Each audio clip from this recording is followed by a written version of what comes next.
ఏం చేద్దాం? Please silent. Detective లైఫ్లో ఇవన్నీ సాధారణం. రేపు ఇవన్నీ హిస్టరీలో వస్తాయి. అప్పుడు స్క్రీన్ ప్లేలో ఇలాంటి క్యారెక్టర్స్ అన్ని మనం కిల్ చేసేద్దాం. బై ద బై, మన టైటిల్ ఏంటంటే 1 2 3 4 5 6 7 7/17 hours. నైట్ అంతా సెల్లోనే ఉండు, కథ దొరుకుతుంది. కొడితే చెప్పండి కన్నాయిరం, చూసుకుందాం. దే ఆర్ లైక్ పిల్ల కాకులు. You go.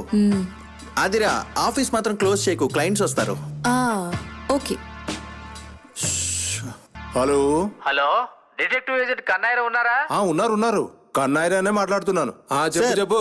క్లయింట్ అయి ఉంటారేమో సార్. ప్లీజ్ సార్, ఇవ్వండి సార్. రైల్వే ట్రాక్ దగ్గర దొరికిన డెడ్ బాడీ గురించి మీతో మాట్లాడాలి. సార్, నా క్లయింట్ తో మీకు మాట్లాడండి సార్. పోలీసులకి ఏమీ తెలియదు. చెప్పుతో కొడతా. నేను ఇన్స్పెక్టర్ పలంజని మాట్లాడుతున్నాను. మీ కన్నాయిరం సెల్లో ఊసలు లెక్క పెడుతున్నాడు. నువ్వు వచ్చి చూడు. సార్, నా క్లయింట్ తో మిస్బిహేవ్ చేయకండి సార్. నాకు అస్సలు నచ్చదు. ఏం మాట్లాడుతున్నారు ముందు మీరు? ఫోన్ పెట్టిపే. మీరు సరిగ్గా పనిచేయరు, నన్ను పనిచేయనివ్వట్లేదు. సార్, మిమ్మల్నే చెప్పండి. ఎలాంటి సమస్యనైనా ఊది పారేస్తాను. ఏంటి, బెయిల్ కావాలా? ఏడవకుండా చెప్పండి సార్. ఏంటి, దొంగతనమా? ఎవరు సార్ దివ్య? నా కూతురు. అసలు ఏం జరిగింది సార్?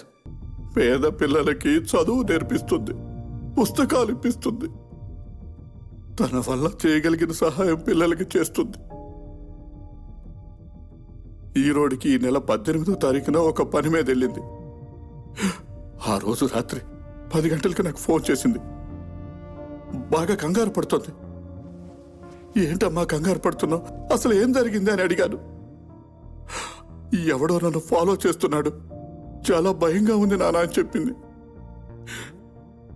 ఎవరమ్మా వాడు, ఎందుకు నీ వెంట పడుతున్నాడు అని అడిగాను. నానా నాన్న అని ఏదో చెప్పబోతూ ఉంటే ఫోన్ కట్ అయింది.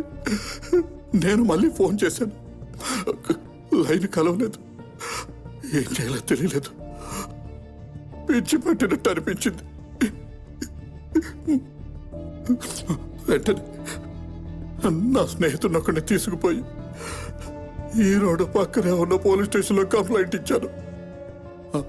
అక్కడ ఉన్న ఇన్స్పెక్టర్ గుర్తు తెలియని ఒక శవం ఉంది, తను మీ కూతురు అని అడిగాను సార్. నేను గుండెని రాయి చేసుకొని వెళ్ళాను. కానీ నా దివ్య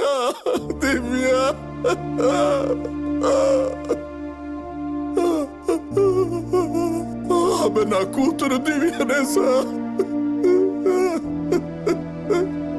ఆ ఇన్స్పెక్టర్ ఏమన్నాడంటే లవ్ ఫెయిల్ అయి సూసైడ్ చేసుకుందన్నాడు. నాకేం అర్థం కాలేదు. తన ఒంటి మీద గోళ్ళఘాటులున్నాయి. తనని చంప మీద కొట్టిన చేతి గుర్తులు కూడా ఉన్నాయి. నేను అవన్నీ చూసి ఇన్స్పెక్టర్తో చెప్పాను. సార్, నాతో ఫోన్ చేసి మాట్లాడింది అని అతనితో అన్ని విషయాలు చెప్పాను. అయినా ఆయన ఏమీ పట్టించుకోలేదు. తన ఒంటి మీద టైర్ గుర్తులున్నాయి. తననెవరో తీవ్రంగా కొట్టి హింసించారు. ఆత్మహత్య కాదు, నిజంగా అది ఆత్మహత్య కాదు. నా కూతురు చిత్రవద చేసి చంపేశారు సార్.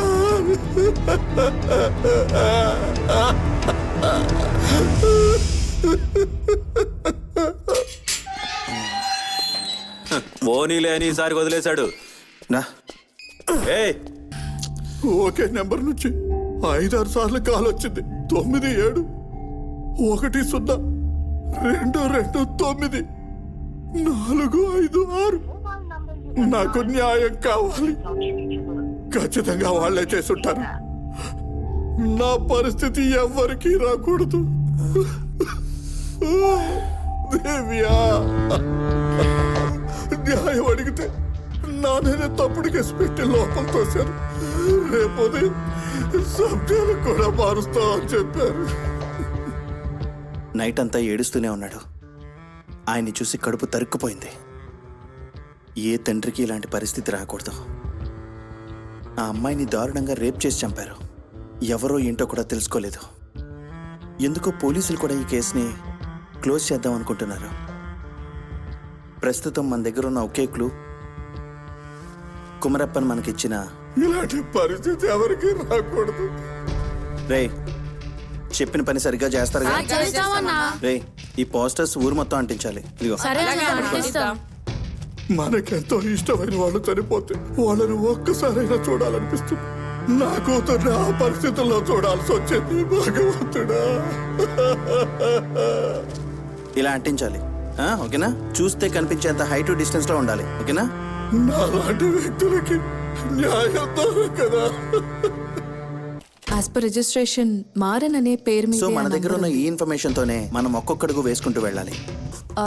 అన్నమదం స్ట్రీట్, రారా సెల్వపురం. బాగా అతికించరా. చూడేలా ఉంది. కన్నైరం, కన్నైరం.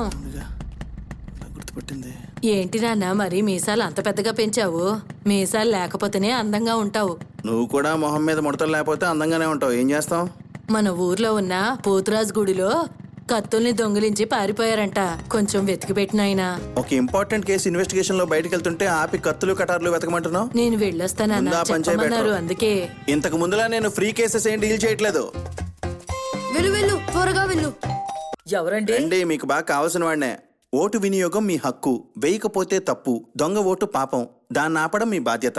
మంచోడి కోటేస్తే 5 ఏళ్ళు సంతోషంగా ఉండొచ్చు. తప్పుడు మనిషికి వేసారంటే 2 ఏళ్ళు లోపల ఉండొచ్చు. ఇదిగో అది ఇది అని మాట్లాడి నష్టపెట్టకండి. మీరే పార్టీ తరపున వచ్చారు? మీ గుర్తేంటి? మీరు ఓటుకి ఎంత ఇస్తున్నారో ముందు అది చెప్పండి, మిగతావి తర్వాత. ఒక ప్రభుత్వ అధికారి దగ్గర డబ్బులు అడుగుతున్నారా? ఓటర్ లిస్ట్ కోసం వచ్చాను నేను. మిమ్మల్ని లోపలేయమంటారా? సార్ సార్ లేదు సార్, లేదు సార్. సార్ మీరు ప్రభుత్వ అధికారి అని నాకు తెలియదు సార్. మీ మేసం చూసి మీరేదో పార్టీ వాళ్ళు అనుకున్నాను. తప్పుగా అనుకోకండి సార్. ఇంట్లో ఎవరెవరు ఉంటారు? నేను మా ఆయన మాత్రమేనండి. పేరు? నా పేరు చిన్న పాప అండి. మీ ఇంటి ఆయన పేరు? పెరియముత్తండి. పెరియముత్తు. మారనని పైన ఉండేవాడే ఎవరతను? మీ అబ్బాయా? అయ్యయ్యా వాడు మా కొడుకు కాదండి. అయ్యయ్యో మాకు అసలు పిల్లలే లేరండి. ఇక మీదటే వాడు మా ఇంట్లో అద్దెకుంటున్నాడండి. నెల నెల అద్దిస్తున్నాడు కాబట్టి అతను ఉండనిస్తున్నాం. వాడు చాలా హింసిస్తాడు. వాడు ఎక్కడ పని చేస్తున్నాడు? వాడెక్కడ పనిచేస్తున్నాడో నాకు తెలియదండి. వాడిని వెతుక్కుంటూ పిల్లలు వస్తారు. ఆడోదొక రకమైన మనిషి అండి. 18వ తారీఖు వచ్చాను, ఇల్లు తాళం వేస్తుంది. ఎక్కడికి వెళ్ళారు మీరు? సినిమాకి వెళ్ళి అటు నుంచి హోటల్కి వెళ్ళి తినేసి వచ్చాం. మారన్ కూడా ఆ రోజు లేడు. ఎక్కడికి వెళ్ళాడు? ఆ రోజు వాడు నిజంగానే ఎక్కడికి వెళ్ళాడు? కంగారుగా వచ్చాడు. నేను ఈ రోడ్డుకు వెళ్ళొస్తాను, ఇదిగోండి తాళం అని చెప్పి ఇచ్చాడు. సార్ ఎందుకు సార్ తన గురించి నన్ను అడుగుతున్నారు? సర్లే గానీ మర్చిపోకుండా నువ్వు మీ ఆయన కలిసి వచ్చి ఓటేయండి. అప్పుడే మీకు పిల్లలు పుడతారు. సరేగానే కన్నాయరా, విషయం తెలిసింది. ఏమి చెప్పలేదు? వెళ్ళకూడని చోటుకి వెళ్ళొచ్చావు. ఏం చెప్తున్నారు ప్రెసిడెంట్ గారు? నాకేం అర్థం కాలేదు. విషయం తెలీదా నీకు? తెలీదు. రైల్వే ట్రాక్ పక్కన ఒక బాడీ పడి ఉందంట. వీడేమో పొలోమని బయలుదేరి కోటు టోపీ వేసుకొని ఆ బాడీ పక్కన నించొని ఉన్నాడు. సరిగ్గా అప్పుడే పోలీసులు వచ్చి వీడిని అలాగే లోపలికి తీసుకెళ్లి నైట్ అంతా జైల్లో ఉంచి కొట్టిన చోట కొట్టకుండా పిచ్చ కొట్టుడు కొట్టారంట. అనవసర విషయాల్లో తలదూర్చకుండా ఇక నుంచైనా వెళ్ళి మంచిగా డ్యూటీ చేసుకో. నేను వెళ్ళి నా డ్యూటీ చేసుకుంటా గానీ మీరు ఇంకా మీ పాత డ్యూటీకి వెళ్ళలేదా? ఏంటండి ఏదో పాత డ్యూటీ అంటున్నాడు? అదేం లేదు. రేపు జాతరకు వచ్చేయండమ్మా. మీకు కావాల్సినట్టు వీడియోలు తీసుకోవచ్చు. Sure. What type of getup is this, Kanairo? మారువేషం. Oh, really? Nice. Let's hope they don't find you. ఖచ్చితంగా మారాన్ని ఫాలో అవుతున్నావు. Tomorrow is a festival, you know? గుళ్ళో ప్రసాదం బాగుందా? చాలా బాగుంది. బ్రేక్ఫాస్ట్ అన్నా, నమస్తే అన్నా. ముసలిది కత్తి కనిపించకుండా పోయిందండి. ఇక్కడే ఉంది. ఇందాక నేను ఇక్కడ చూసినప్పుడు ఇద్దరు నించొని ఉన్నారు. వాళ్ళే పడేస్తుంటారు. ఎక్కడికి వెళ్ళారో తెలియట్లేదు. ఇదే నేను చెప్పిన 1000 సంవత్సరాల నాటి గుడి. ఇక్కడ కూడా ప్రసాదం బాగుంటుంది. Yeah.